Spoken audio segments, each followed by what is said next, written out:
It's 12:03, so I guess I'll go ahead and get started. Alvin, am I good to go? Yes.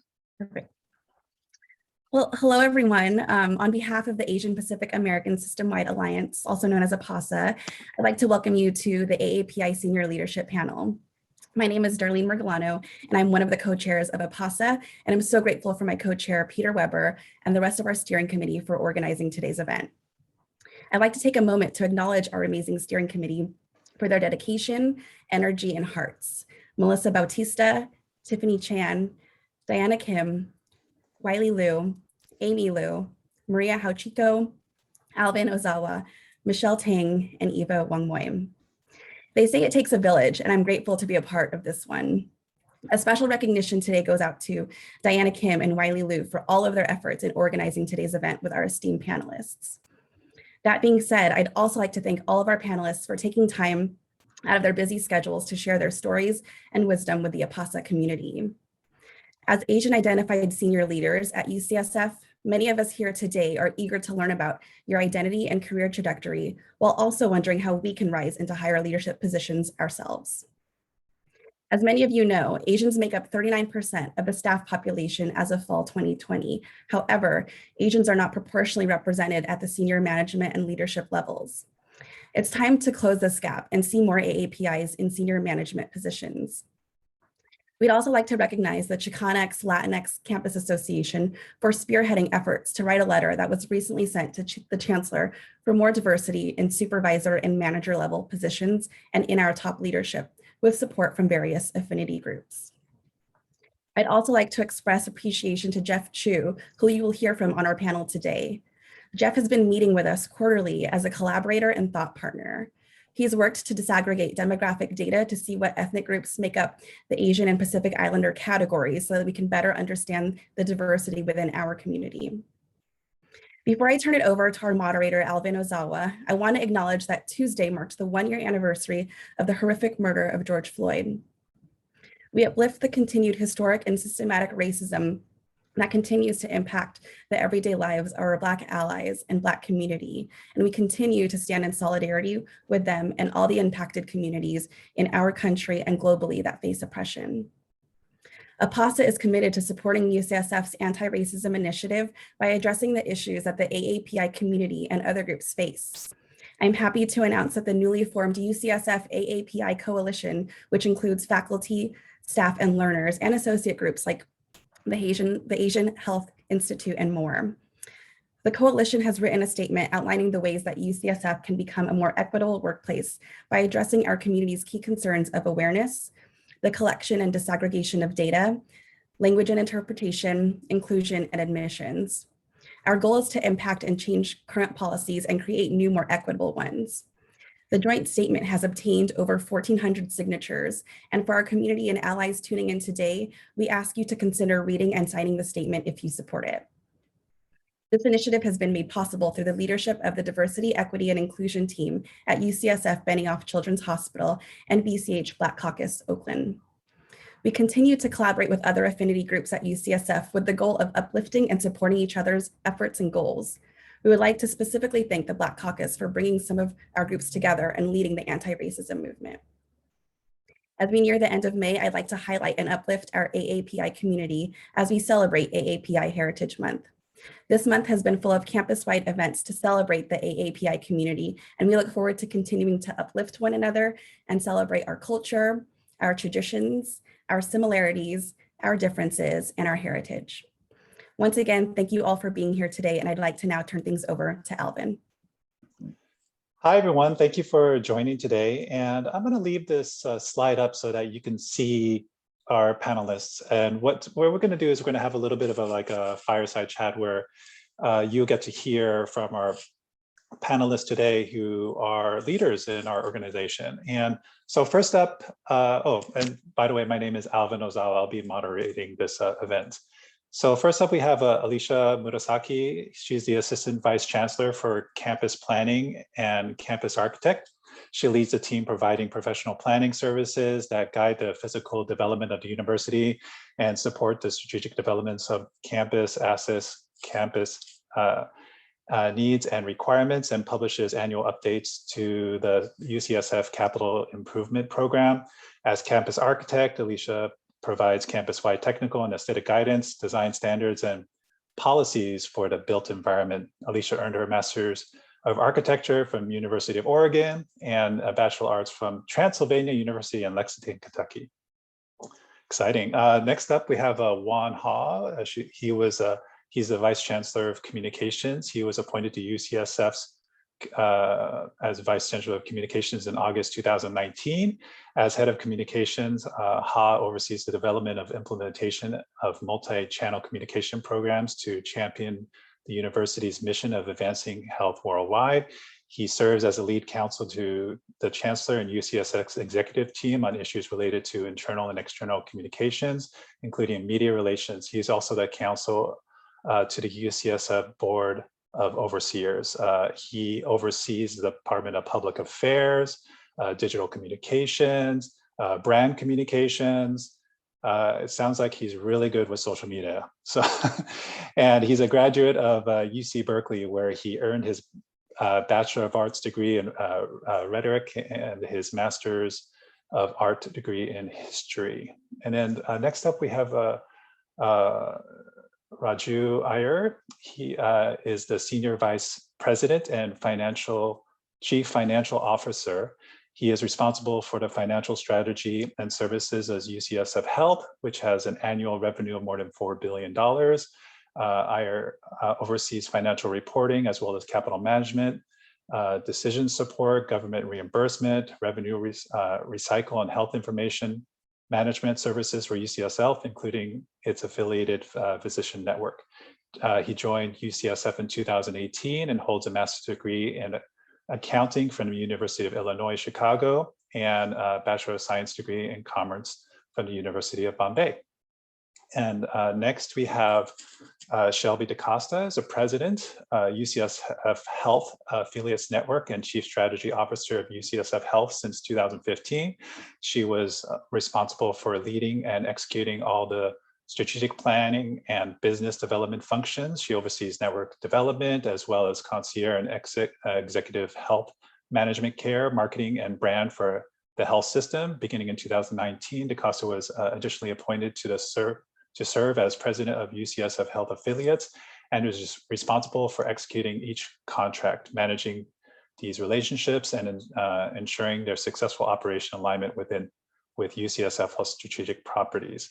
Ms. Decosta received both her master's in healthcare administration and bachelor's of science degree in health promotion and disease prevention, health policy and management at the University of Southern California, Los Angeles. And then, and of course, we have Jeff Chiu, who's the Vice President, Assistant Vice Chancellor of Talent Management for UCSF.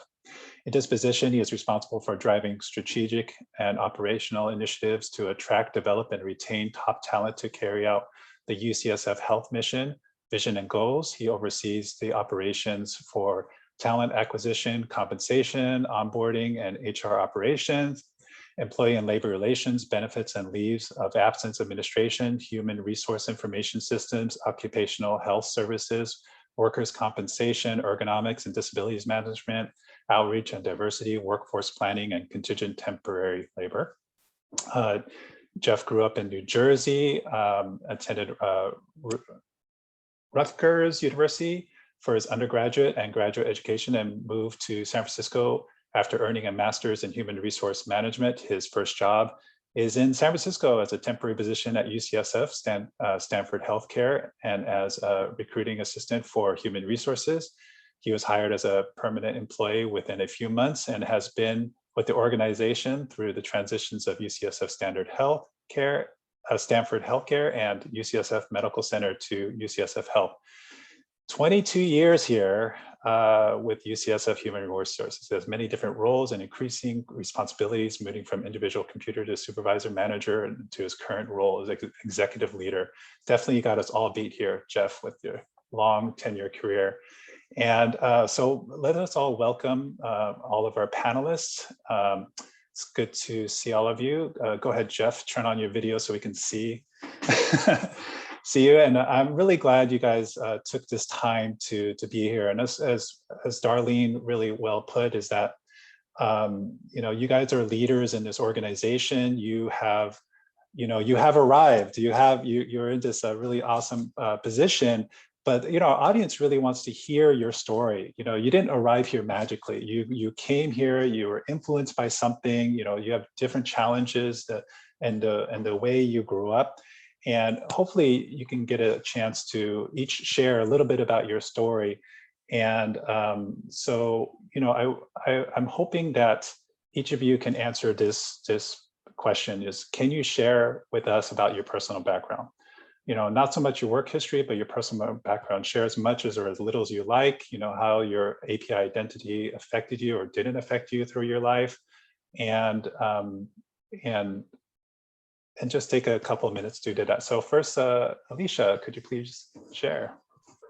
Thank you, Alvin. And welcome everyone. So I'm going to share one thing first about my API identity. I have no trouble speaking in public. I could talk your ear off about design or architecture, but when I was told I would need to tell you about my personal history, I broke out into a cold sweat. I called my friend Juan and said, oh my gosh, do we have to reveal our personal selves? So right off the bat, I'm really nervous about this segment of the panel. You're doing great. But I do think it tells everyone something about the way I was brought up. So to be modest, to be respectful, don't toot your own horn. But let me get into more about me. So I was born in Hawaii, and I think one of the contexts of my childhood was adaptation. Because before I graduated from high school, I had lived in Hawaii and Texas and Kentucky and California and back to Hawaii. So I had to switch back and forth between being a part of the majority culture to being the only Asian kid in my entire elementary school and neighborhood. And that happened multiple times over my childhood. So I really think that experience shaped me and probably confused me quite a bit, because growing up in Hawaii, and for those from Hawaii, I'm Hapa, so I'm mixed race. I always felt like I fit in. I didn't really feel like I had an API identity because most people were just like me, so I was just me. But then moving to Kentucky and going to high school in Kentucky, where my high school was the site of frequent KKK rallies, it was a shock. It was such a real identity crisis for me, because then I was really seen as Asian or Japanese or the weird girl from Hawaii. Once I finished high school and college, I moved to Japan because I really wanted to discover, am I Japanese? What are my Japanese roots? I think like many fourth generation Japanese Americans, because of the history in the United States, we didn't really talk about it that much. We ate Japanese food and we had cultural relics from Japan, our family history in Japan, but we didn't really talk much about being Japanese. So when I moved to Japan, I learned that I wasn't Japanese. I was really American, and it really drove home that my identity was very much dependent on the context around me and the environment I was in. And oddly enough, I received more overt discrimination living in Japan and Hong Kong and traveling throughout Asia than I had ever experienced living in the United States as a Japanese American. So I would really say that for me, I learned through my growing up period, my personal life, that I am many things. I'm not just one label. I'm not even just two labels. And that really changes based on where I am in my own personal journey and what's happening in the world and the environment around me. Oh, thank you. Okay, that was a lot. Yeah, I'm half Japanese and half American too, so I definitely can relate to that. Thank you. Juan, how about for you? Please tell us more about yourself. Thank you, Alvin, and Alicia. Loved hearing your story. That was great. So I'll just I'll give you a quick sketch of a couple of moments in my life that I think were sort of transformative, if you will. I'm Korean American. In fact, I was born in Korea. So I am an immigrant, as is my brother and my parents. Now, I'm also of a certain age that when my family came to this country, assimilation was, I think, sort of how most immigrants, at least the community that my family belonged to, assimilation was the goal. So from the very beginning, I remember my parents insisting on speaking to me in English, in their broken English. And I remember this to be the case forever. Now, I was very young children, I was 5 years old. You pick up the language very quickly. And my mother says that she seems to think that I learned English in less than a year. I'm sure it took a little bit longer than that. But it was probably at around age 10 that my parents started freaking out that their kids no longer knew how to speak Korean. And so there was a sudden 180-degree turn, and they would only speak to us in Korean. And of course, by that time, it was too late. We didn't know enough of the language, and so we would speak back to them in English. Now, I think a lot of families in this kind of situation end up with a kind of a hybrid language that sort of forms. In Korean American communities, it's called Konglish. And so Konglish was the sort of native dialect, if you will, that we spoke in my family for a long time.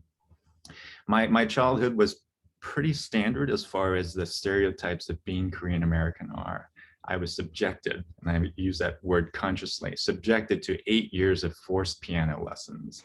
And my parents fully expected that I would go to med school or law school. Those are the only two choices. And in fact, I actually wanted to become a surgeon. That was my ambition as a child, until those dreams came crashing down when I took my first cadaver course in high school, unfortunately. And I saw the cadaver and I walked out of that room and never looked back. I proceeded from that moment to break my parents' heart at every opportunity possible, because I said, I'm not going to med school. I'm not going to law school. And when my Korean immigrant father asked me what I was going to do with my life, the first thing that came out of my mouth was, I'm going to study poetry. That was not the answer he was looking for. That was a source of major concern for him. I ended up at Berkeley. I did study rhetoric, as the bio noted, and it was essentially a study of philosophy there. And in graduate school, I became very interested in constructions of race and racism, specifically how racism was constructed to rationalize, if you will, the colonial programs of the Western nations, and uniquely how Japan as a country used racism and race, constructions of race, to rationalize their expansion into East Asia during the run-up to World War II. So these were very academic topics for me. I understood how race and racism were constructed as categories. I would say that it took me a lot longer to understand the personal impact of what I had studied in school. And certainly over the last, I would say meaningfully last 10 years, I've become much more sort of self-aware of maybe the subtle forms of bias that I have encountered in my own personal life and professional life, but also the privileges I think that I've had, because I think you have to, as we all recognize, unpack, right, what being Asian means. It's too big a category to talk about meaningfully. And I know that I've had certain privileges, and one of those privileges also means the fact that I'm male and that I identify male. And that has given me certain advantages that I'm sure I will never fully comprehend, but my self-awareness is growing around that. Oh, thank you, Juan, for sharing. And definitely I'm making my kids take piano right now too. So Raju, please tell us about yourself. Thank you, Alvin. Thank you for having, and it's an honor to be here to address all of you. Juan had a great story. It's just impressive to hear it. Like Juan, I was born and raised in India, and I grew up in India, and I belong to a family of immigrants. My uncles and family members before me all came to the U.S. As doctors and engineers. And as a kid growing up, I always looked up to them and said, you know, they're in the US, life is so great, I'm going there too. And it so happened that all my cousins immigrated to the US. We all went to school here. And, you know, coming to school for the first time, you have these thoughts in your mind. You think, you it's a land of opportunity, how great it is. And you land here, and then you start school, and you start living your life, and you see how different it is. Part of it was fun and exciting because you were a student, and you had all other students, and you enjoyed school. But then you also realize that someday you have to go out into the real world and start working. And I remember my first job, I was doing an audit in rural Georgia. And it was the Meals and Wheels program, where we had to go out and actually interact with people who were benefiting from the program. And I remember going to rural Georgia to this gentleman's house, and he looked at me and said, "Where are you from?" And I said, "I'm of Indian origin." And he looked at me and said, "Seminole or Cherokee?" And I don't know why, but the first thing that came to my mind was the football team in Florida. And I said, "Seminole." And he said, "My mama is Seminole. Come into my house." And to me, that was very interesting, because I personally felt I'm not Seminole. I'm Indian. But at that point, I couldn't educate him about being from India and about India. And everybody I was with said, "Good answer," and we left.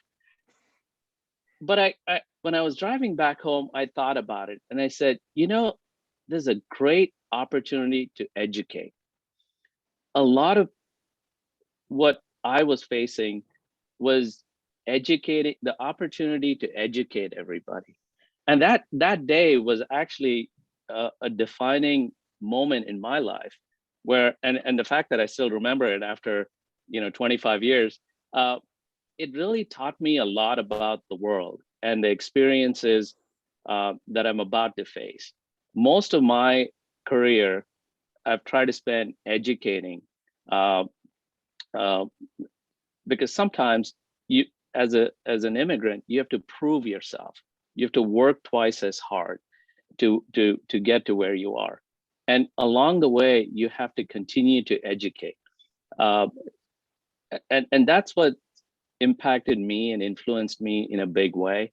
The interaction with people at work in your everyday life, where not only do you have to assimilate and integrate, but also educate the people around you. So it's been an exciting journey, and thank you for allowing me to share it with you.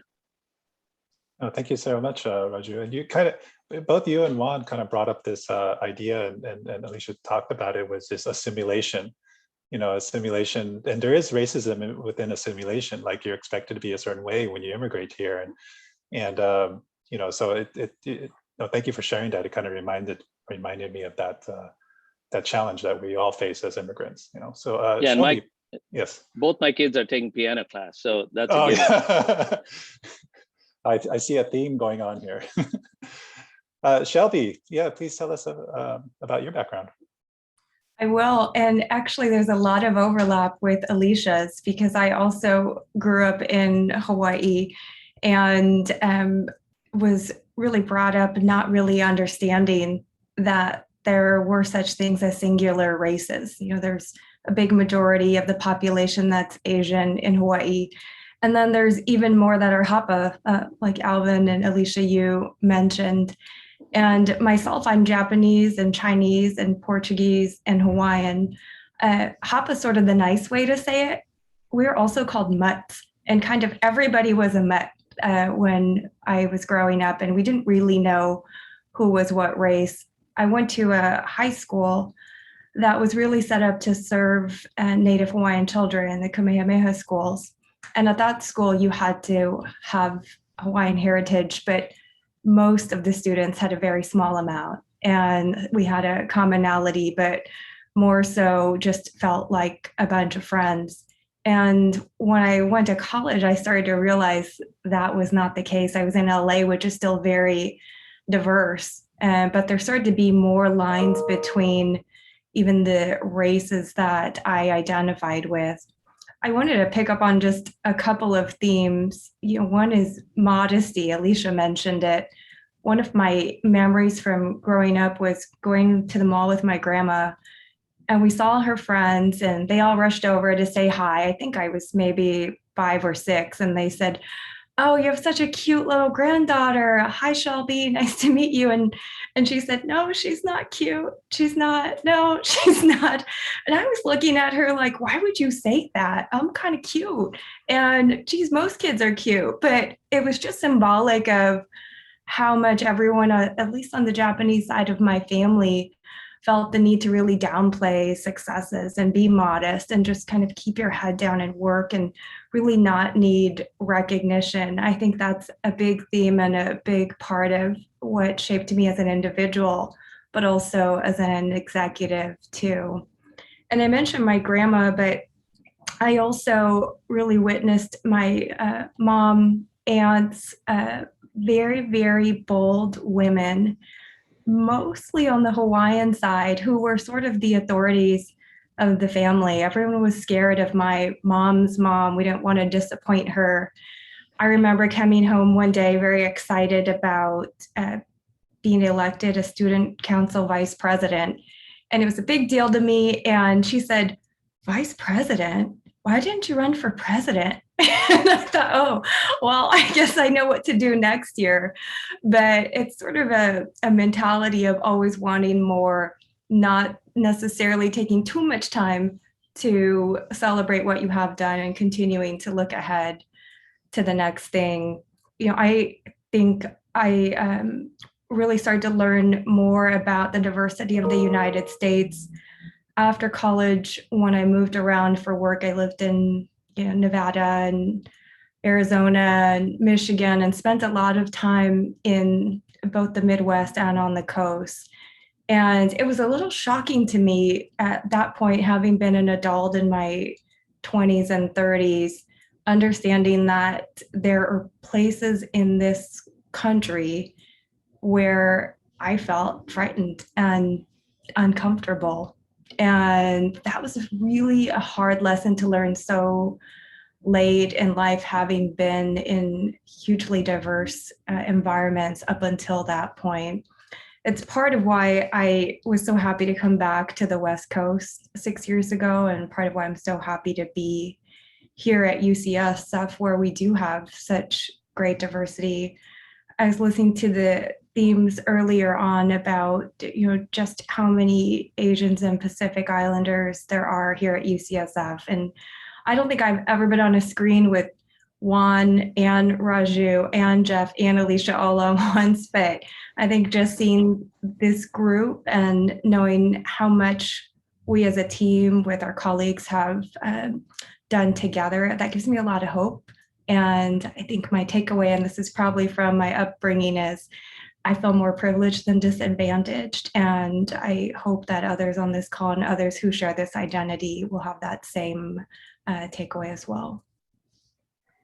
Oh, thank you so much, Shelby. Yes, definitely. I've had grandparents say things too that in my family that have said things that have kind of thrown me off guard. And for example, I have a beautiful daughter, and when she was born, the first thing my mother-in-law says, and my wife is a Vietnamese American, and my first thing my mother-in-law says is, "Oh, she looks so Asian." And I was like, oh my gosh, why would she say that? And it's just this mentality of what beauty is, or what, I don't know where that came from, but I realized that, how we identify, how we navigate this world, that there are biases and what people think, how we should be or whatever. And so thank you, Shelby, for sharing that. It helps me to relate to that story as well. And Jeff, please tell us your background. Great, and I relate it to everyone's story that preceded me to some degree. So I am, so my parents both immigrated from China, so I'm 100% Chinese. They met in Canada, and I was actually born in Canada, so I'm an immigrant, but I'm Canadian. So no one ever expects that. And then when I was 6, the whole family moved to New Jersey, to where I grew up, and it was a very, very Caucasian community that we lived in. there was very, very few other Asians. And my whole, I struggled a lot with being Chinese, and assimilation was something that I, was really the pursuit and constant that, because my parents wanted to hold on so much so to their Chinese heritage. And so, they did everything they could.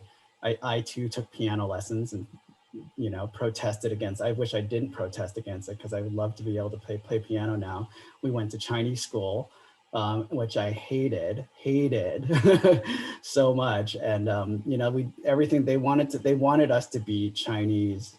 And they loved everything about the culture, and they were trying to hold on to it. And my brother and I, we just fought against it the whole time. And, they would try to speak to us in Chinese. They would even pay us sometimes to speak Chinese, and we still didn't do it. So it was difficult, and and many and I think assimilating was the goal, but I still felt like I stood out a lot in the community. So I tried to be as non-Asian as I could possibly be, and trying to buck the stereotypes. And I've told people this before with APASA, that it was like running from the stereotype my whole life. And I think that was a lot of my upbringing, even though, now that I'm where I'm at now, the thought is that so much of my identity is because of my Asian upbringing. And so many of the privileges that I have, as well as the things that were difficult, were centered around that. And the privileges were, my dad was a controller at a big pharmaceutical at the end of his career, and was very business oriented, and he kind of drove that kind of, my mom always says, you got your talents from your dad. Right. And so I will attribute that to that. And the funny thing, based on what Juan said, my parents told me that they're like, your grades aren't good enough to be a doctor or a lawyer, so you're gonna have to be an accountant like your dad. And then the one fateful summer that I was working at my dad's company for the summer, I went up to the credit union and I said to them, hey, can you print out the last months of transactions? I lost track of my checking account. And she said to me, I hope you're not going to be an accountant. And I was like, but I am. So, but I really wanted to be, as I went to college, I really wanted to be a counselor, and my parents were absolutely adamant that I couldn't be that. So I ended up continuing on with my business degree, but somehow it all converged on HR, and I'm not sure exactly. I think it all makes sense, counselor and business person. So, so I think that the privileges were, though, that my dad, worked really, really hard and wanted his kids to have easy access to education. So, I mean, everything was around school, and was around studying and around going to college. And, they made it very, he and my parents both made it very easy. They funded us going to college. I went to grad school as well, and they paid for that. And I can see that as the ultimate privilege. And, I think that, similar to what many of you have said, it was like, work hard, don't complain. Even up till my dad passing away just a few months ago, it was still that same mantra. It's like, work hard, and, you're young, work hard, and it'll pay off. And, don't raise too much fuss, and just be grateful. And so it's been an interesting career. There's been a lot of things that I've had to fight up against myself. One of them being confidence, and I think that which is consistent, at least I'll say it with my family and the Chinese community, is that when things are downplayed, when an accomplishment is downplayed, that really for sure always kind of impacted my level of confidence. Because if someone says something nice to you, and my mom would be like, oh, they're just being nice, right? It doesn't feel like an accomplishment, right? And so the confidence is one of the big things that I've had to spend a lot of time working on. And confidence helps you speak up in meetings. Confidence allows you to make mistakes and feel okay about them. Confidence lets you be clear that you don't know something and you're trying to learn. And I think that that's one of the big things that I've worked on a lot. And so that's my story. Oh, thank you, Jeff. I mean, I think a lot of us can relate to that story, and especially with my mom being a post World War II immigrant. She went through a lot of hardship, and so that work hard, don't complain mentality was ingrained in me growing up. And I think a lot of us can relate to that mentality. The second question I wanted to ask you guys is just to talk about your current role. Think about your current role here at UCSF. Your social identity and privileges. How do they present you with certain challenges and advantages? Being an AAPI member in your current role. If you could please go ahead and talk on that a little bit, Alicia. Please tell me about your current role. So I'm going to just repeat what someone has already said. I really feel that I am privileged. And I actually can't recall either at UCSF or in previous jobs that I faced a challenge because of my Asian heritage. I mean, of course, there's microaggressions or comments made in poor taste, but I've always imagined those to be annoyances rather than an actual challenge to my professional growth. I will have to just admit, I've not at UCSF, but in other parts of my career, I've really felt a lot more challenge around being a woman than I have being an Asian woman. And maybe that's tinged with being an Asian woman and the expectations of being retiring and modest and not speaking your mind and being having a subservient demeanor. But I can't think of an amazing story that I overcame a challenge because I was Asian, because I really haven't experienced that. And I really have to just call out, I'm privileged, I'm well-educated, I'm well-spoken, I understand how to operate in a Judeo-Christian culture. These are all privileges that are not my own doing, but I'm standing on the shoulders of my family and loved ones for that. Can I just want to ask a quick follow-up question to that. Like, was there a moment that you realized that you were privileged? Was there a moment in your life that kind of touched on that?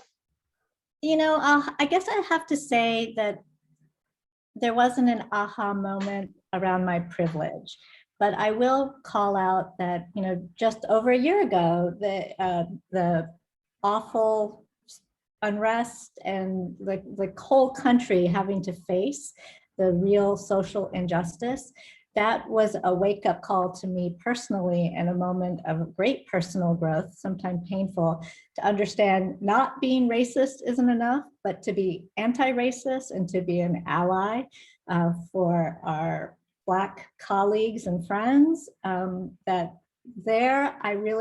privilege was really, I had to really face it in the mirror there. It's not that I didn't realize I was privileged, but it wasn't that really painful, deep interrogation of what I have achieved because of that privilege and not because of my own talents. Oh, thank you, Alicia. So Juan, yeah, please tell us about your current role. Thank you, Alvin. So, going back to one of the points I made about my own sort of personal life, I'm the Vice Chancellor of Communications for UCSF, and that means I am operating in a language that was not the first language I learned. And to a lot of people, that has been a curiosity. And to me, it just seems natural because English is a language I've spent most of my life speaking. But it's not lost on me that when I look at the field of communications, it is predominantly white. Now that's changing. I've seen a very big shift in the last 10 years or so. But most of the positions that I've seen in leadership for communications have been occupied by white colleagues. And it is interesting to also note that communications is a profession where a lot of women are in positions of power. And so it has been sort of an interesting experience for me to develop my own career path and to, in the last few jobs, be in positions of senior leadership in communications. And that's never been lost on me. So meaning that there are different sort of unique challenges. And I think that as Alicia put it so well, certain privileges that come with certain statuses that we have that we were just given, that we didn't really earn in many respects. And as I said, I don't take for granted that I am afforded certain privileges because I am male. But where I will say that my identity as an Asian person or a Korean person or a Korean American person, whatever hyphenation you want to put to it, sets up a context sometimes, professionally speaking, where people are introduced to me as a head of comms or as a comms person, and they're looking at me and they're looking at the spelling of my name and they're thinking, that's interesting. I could actually see the thought process. I've always used that opportunity, or tried to, as a way to kind of really make a point. Now, there are subtle ways of doing that, and there are stronger ways of doing that. I think each one of the panelists probably has myriad examples of what I'm talking about. But the point is that an immigrant, somebody born in a different language, can in fact hold the job of a communications person or communications leader and succeed at it quite all right, and carry on the mission and the tasks for which I'm charged. So I would say that, the lens of immigration is one that has always been with me. I'm constantly reminded by it, not by myself, but by others actually, especially when it comes to spelling of my name. I'm looking at my colleagues, Jeff Chiu, Alicia Murasaki, Shelby Decosta. Raju and I have retained our original names. And that was a choice probably made by our parents, but it is something that, I don't know if people know the Johnny Cash song, but there's a song called The Boy Named Sue. There's a little bit of identifying with the kind of challenges of what that song talks about, growing up in this country in a second language. So that's what I would have to say about that. Oh, thank you so much, Juan. And Raju, how about you?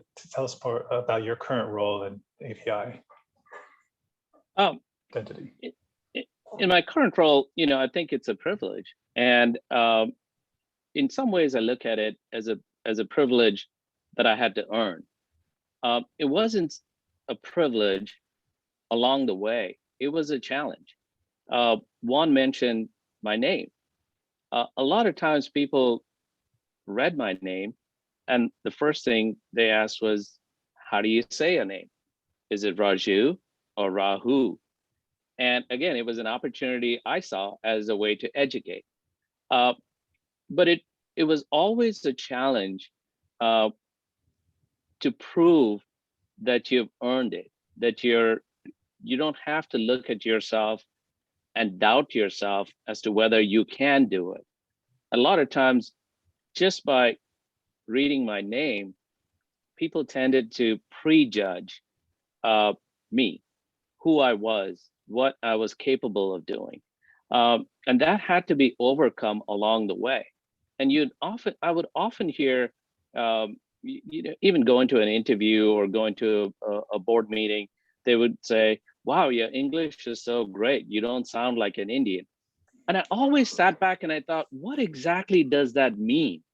And when you hear things like that, you think about your identity, you think about who you are, and it's not how you see yourself, it's how the world sees you. And it was very interesting for me growing, and every interaction I had, I almost had to do a self-reflection on who I was and what my identity was, and then how others saw me. And as Juan said, life has changed a lot in the last 30 years. 30 years ago, I would go to the boardroom or go to a meeting, and I was the only person of color in that room. These days, things have changed, and it's getting better and better. But it wasn't always a privilege. It was always an opportunity to prove myself and to go above and beyond to prove myself. Now, UCSF is great. It's a place where you can be yourself. You can express yourself in the way you want to. A lot of times, there's fewer people prejudging you, but it's a different work environment. unlike Jeff, I love accounting and I wanted to be in accounting. And most of my family, they're all doctors. And I never wanted to get into medicine. And when I told my parents, I don't want to be a doctor, but I really want to go into healthcare finance. So if the doctors work, the harder they work, the more money we make. And it sounded really good. My parents said, well, now you just have to prove yourself that you're better in healthcare finance than being a doctor. So along the way, there are a lot of things that influence your life and influence your career. And those have been positive influences for the most part, but that's what helps shape you on who you are, and how and what you become over time. Oh, thank you, Raju, and Juan and Raju. You guys definitely touched on the name subject. I had a situation where it was later revealed to me that one manager that was considering hiring me wanted to speak to me in person to make sure I didn't have an accent because they saw Ozawa in the name. And I was like, wow, that really happened. And that's some of the biases that we have to overcome and live through. So thank you so much. Shelby, please tell us about your current role in API. Sure. I also wanted to add that I have a Hawaiian middle name that has 48 letters. So it definitely wouldn't fit on the screen. You should have put it. Just try it. Maybe for the next session.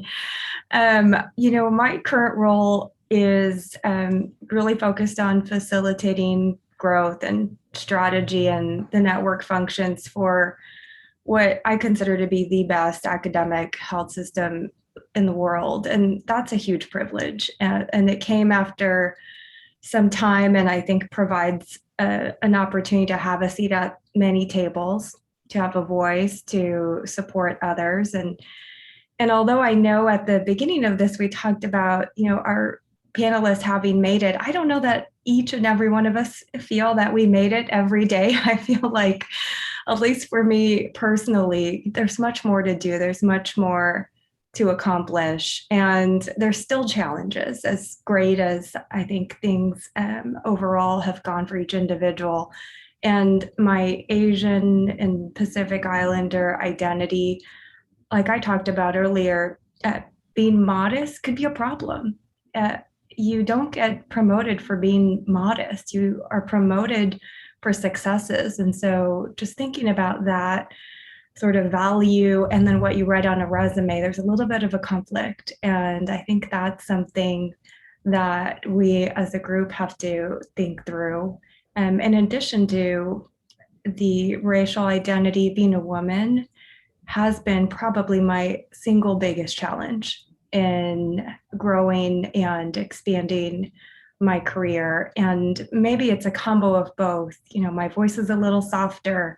I'd rather avoid conflicts. And with those things, you really have to push yourself to speak up. It's actually a little bit easier to do on Zoom, a little harder to do in a boardroom or in a big room where, there are predominantly male leaders. And I agree that UCSF is different and better and more diverse. But we still have, at least in the C-suite, I think much more opportunities for diversity. And then something else that might be a little more unique for me is I'm a first generation college student. So my parents didn't go to college. My grandparents were in the military, and it's this generation, myself, my brothers and sisters, my cousins, that have had really the luxury of education, and we're so grateful for it. But there are definitely moments where I still have doubts, like, am I good enough to be at this table? Like, how do I communicate and learn and get advice? And we talked about mentors in many panels and through lots of diversity discussions. That's critically important for people who don't have that kind of support at home. And I'll just keep adding to it because I think all of these things come together. But being a little bit younger than the majority of the C-suite also has challenges. And that's, maybe the case here, but it was much more the case for me 10 years ago when I first had senior level roles.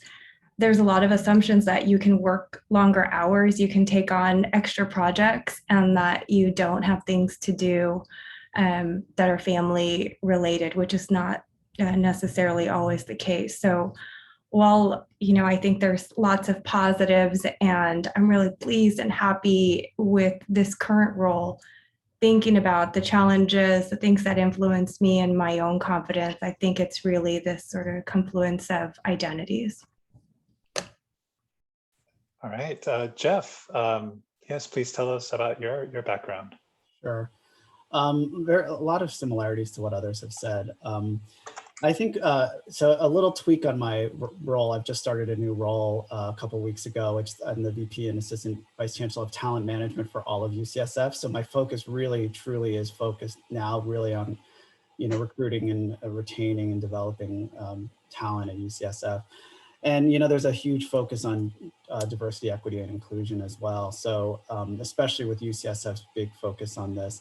And in a way that, it's an advantage to be, I guess, non-white and have experienced what I've experienced for my role.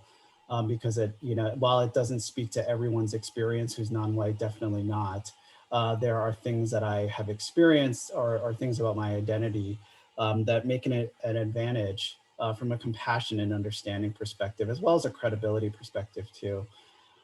I think that some of the challenges that I've faced, and I think many of you have spoken about the intersectionality of certain of your identities, and for me, one of them being Asian as well as being gay.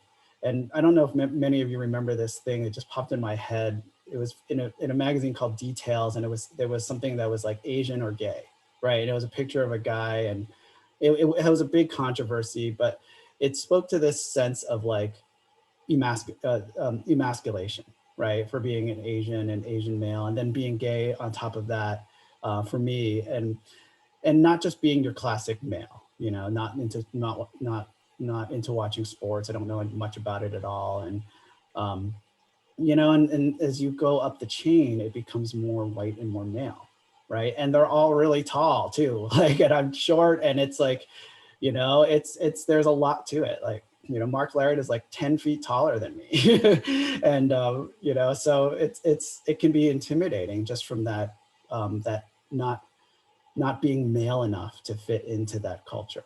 And that to me was probably the biggest challenge of walking into that room and feeling like I could speak and relate, and not just speak about HR necessarily, but have some way to connect that made it feel comfortable.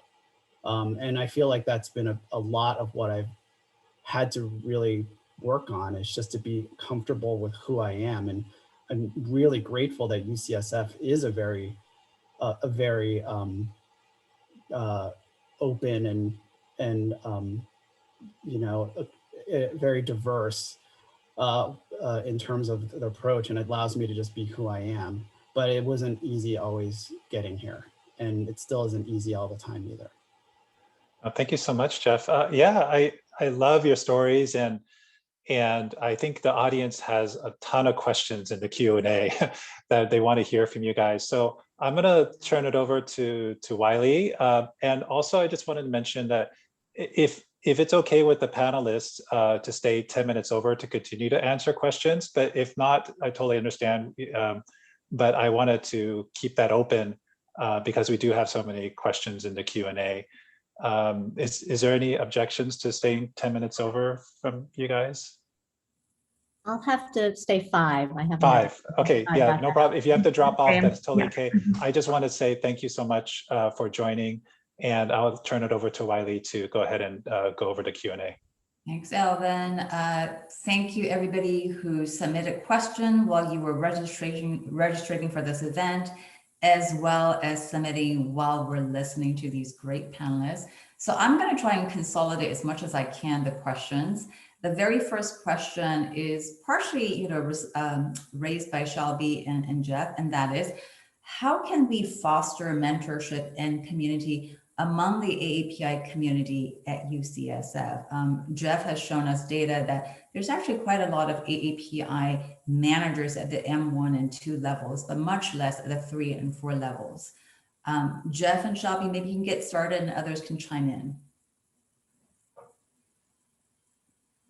So, sorry, Wiley, that was about mentorship you wanted to understand. I think mentorship is huge, right? That I feel like that's the only way that I've learned is to have really good mentors, whether informal, formal. It doesn't need to be an agreement that you make that someone is your mentor, but that there's a orientation towards trying to learn from others and using, and you can learn from anybody pretty much and understand. There's a lot about humility too. Like you have to be humble in order to have a mentor to be able to really learn. So I think that there doesn't need to be a mentorship program in place to have someone mentor you. And that could be from questions, having that relationship to ask questions, get advice on certain things. There are so many people in this organization who I consider as mentors and who I seek advice from all the time. Maybe I'll just add, I think two things. One is I think most of my mentors have not been Asian or Pacific Islander. So I feel like we each have to sort of reach out, volunteer, figure out who sort of embodies the kind of work or the sort of leadership style that speaks to you, and really try to build your network, maybe even outside of the direct reporting relationships that you have. And I think from a human resources perspective, Justin, I love this, add to his list. There are so many Asian healthcare workers, I think from a non-managerial perspective. So if we could think about how to build that ladder where we are promoting to the next level, what is our frontline or maybe more entry-level staff, or, in strategy, entry-level staff have master's degrees, but to think about how to get each person to the next level, what are the competencies? I think we do have a pool, we have an opportunity to do much better, but we probably have to formalize that. Thank you. If others want to chime in, please. Juan, Raju, Alicia. Yeah, I think mentorship is great. Like Shelby, I had a mentor too, but my mentor was not Asian. But it really helped me. It helped me a lot, especially in the professional world, and how to assimilate. Being a finance person and an accounting person, we're not communication majors. You show us numbers on a spreadsheet, we're great, we're very comfortable.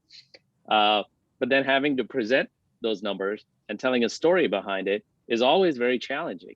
And having a mentor